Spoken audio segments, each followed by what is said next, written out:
Hello you guys, it's Miz and I'm back again to recap, review, and have lots of reactions to The Real Housewives of New Jersey, Season 8, Episode 5. And this episode is called Not Over It. So you probably are noticing that I am in my pajamas, and that's true. I got really wasted yesterday, both during and after filming my Real Housewives update.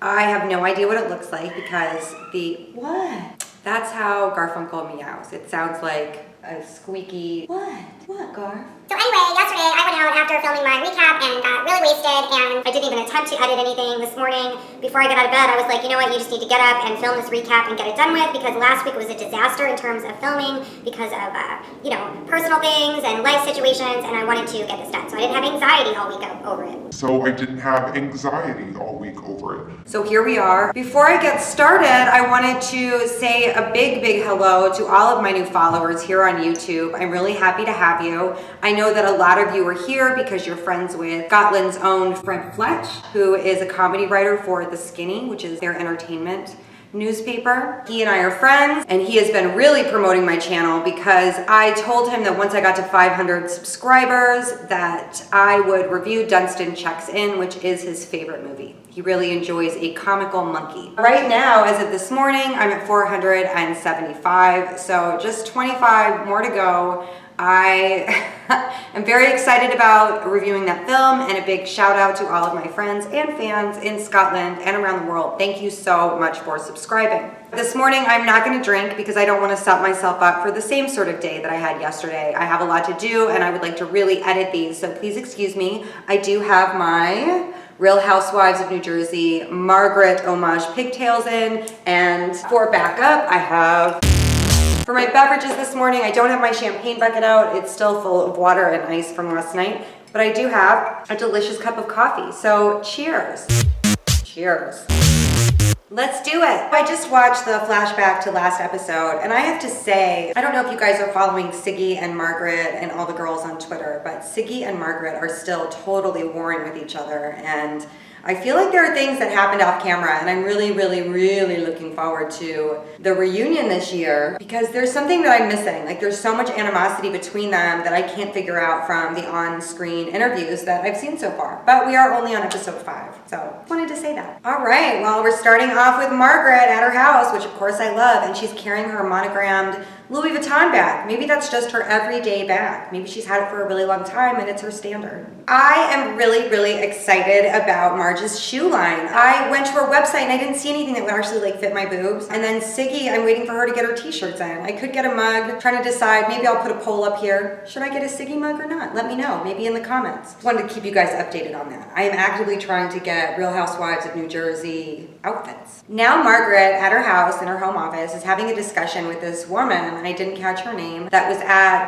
Siggy's affordable handbag and jewelry line party, and she is spilling all the tea. She seems to really want a housewives friend of role because she came all dressed up. I am mortified by this Siggy shaming Melissa in public flashback. Mortified. Now we're at Dolores' house and she's with Frankie and Frank, and she brought them home a doggy bag full of food from her boyfriend, which is it's odd. That's really nice, but a little odd. And this feels a little forced. I don't think I'm gonna be able to get away from kid scenes. They seem like really integrated into New Jersey. Oh my goodness. Dolores is talking about how Frank is the love of her life, and I bet her current boyfriend, the gynecologist, is mortified. I wonder how she feels watching this. Do you guys think that she secretly wants Frank back? Why is Frank there? It's so weird. I don't know. Maybe I should applaud them for being close, but it feels awkward. Wow. Dolores' boyfriend sent home some really nice dinners for them. Now Dolores is retelling what happened last night at Siggy's party with Teresa and Danielle.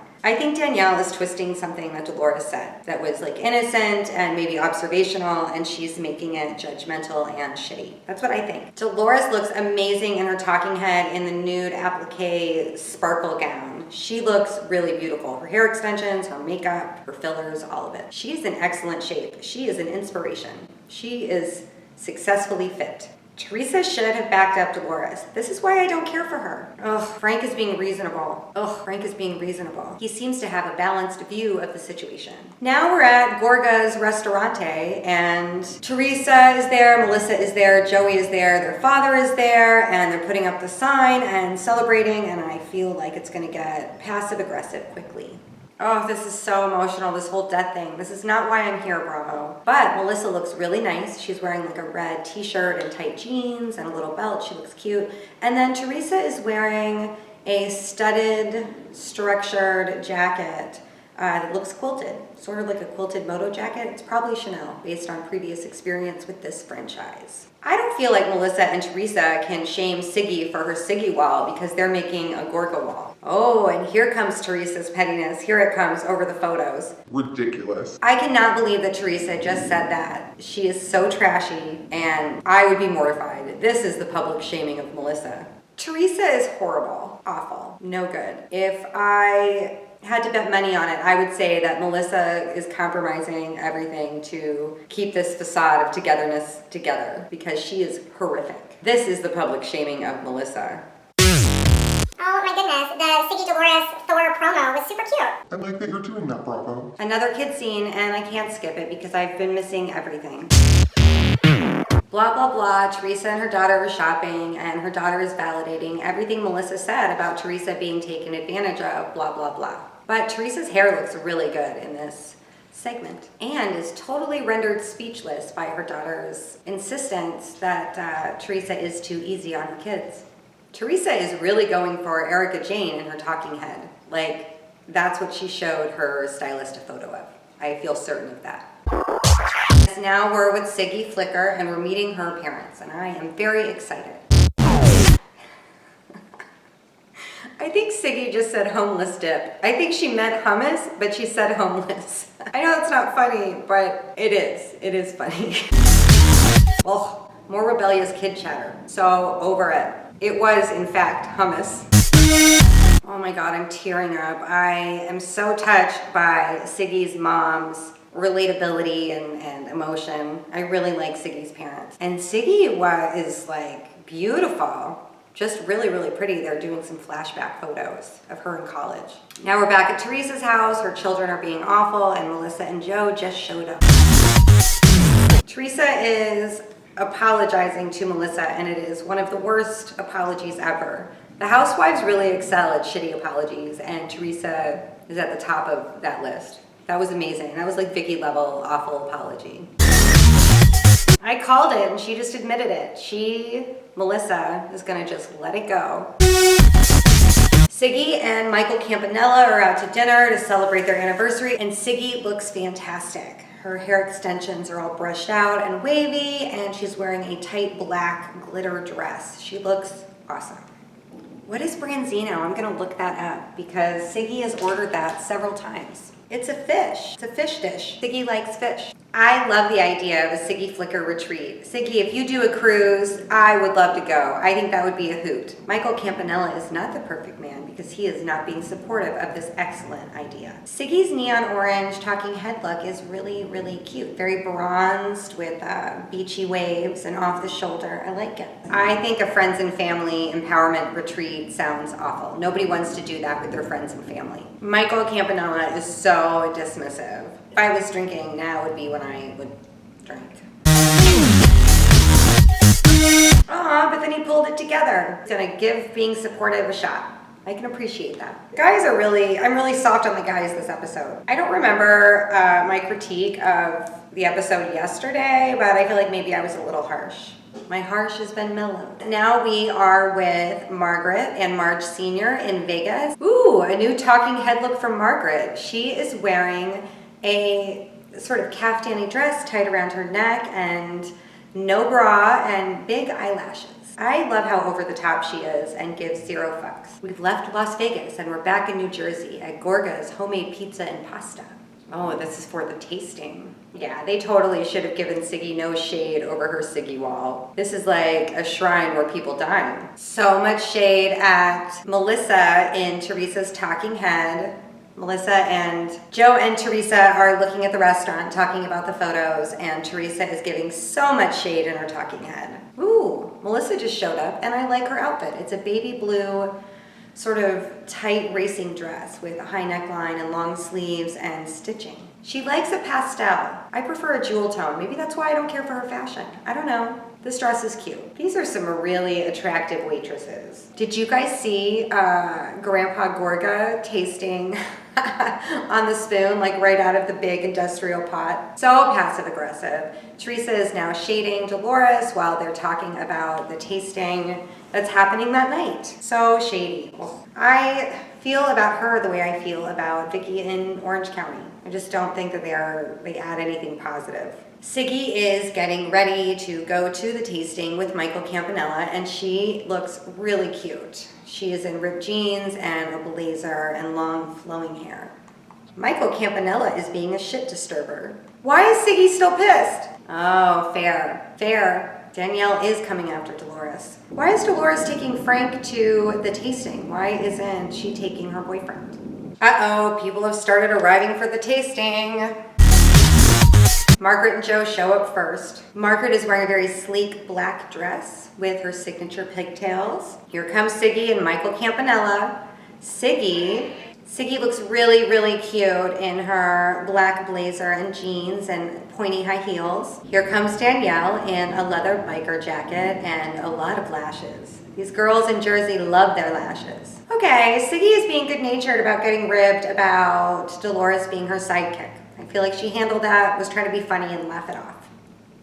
But I feel like there's going to be more of that later. Everyone is being so judgmental over Dolores' situation. I agree that it's a little odd, but it's not their business. Ugh, here goes Danielle, stirring the pot, asking Teresa if she believes her or Dolores. Siggy's reaction to this is totally reasonable. Everybody should be defending Dolores. Danielle is a shit disturber. I hope at some point they have flashbacks of this conversation that they supposedly had. Siggy is a very enthusiastic pasta taster. Wait, why is she going after Margaret? They made up, it's fine. No, that was a very delicate patch job that they did at the diner. Uh-oh, here come Dolores and Frank. Teresa is loving this conflict. She is laughing and giggling into her pasta. How can Melissa defend Danielle? I feel really bad for Dolores and Siggy, and I think that Melissa and Teresa are going out of their way to trigger Siggy and Dolores. Why is Siggy going after Margaret? They made up. Let it go, Siggy.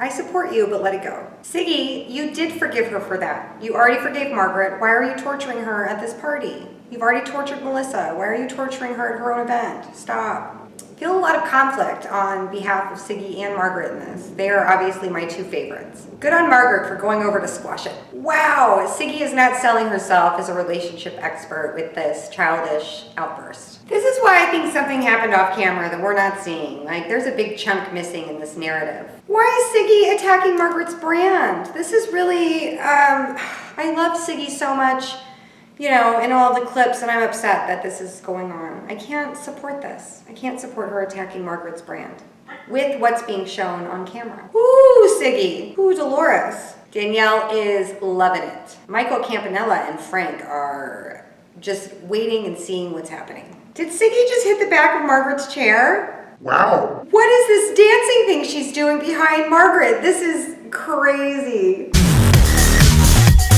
Danielle is loving it, still smirky, smirk pants. Wow. Danielle is being awful. Now she's asking Dolores where her boyfriend is. To be fair though, I asked that, but I'm not trying to be bitchy. I was just curious. Ugh, I do not like Danielle. I can't really support Siggy in all of this, but I do not like Danielle. I'm with Melissa. I wish everyone would just chill out and eat some pasta.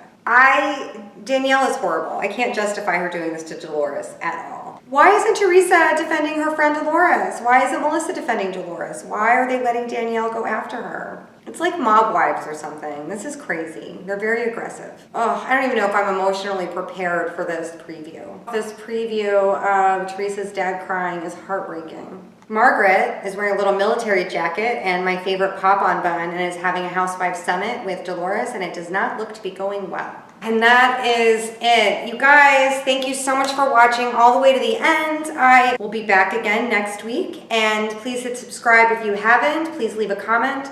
I used to wonder why people were so aggressive about asking for comments, and now I understand because such a small percentage of people actually leave them. So please leave one. I will be thrilled. I will read it, and I'll see you guys next week, hopefully before then. Hopefully I'll be able to shoot a couple of fun videos before then. Have a great day.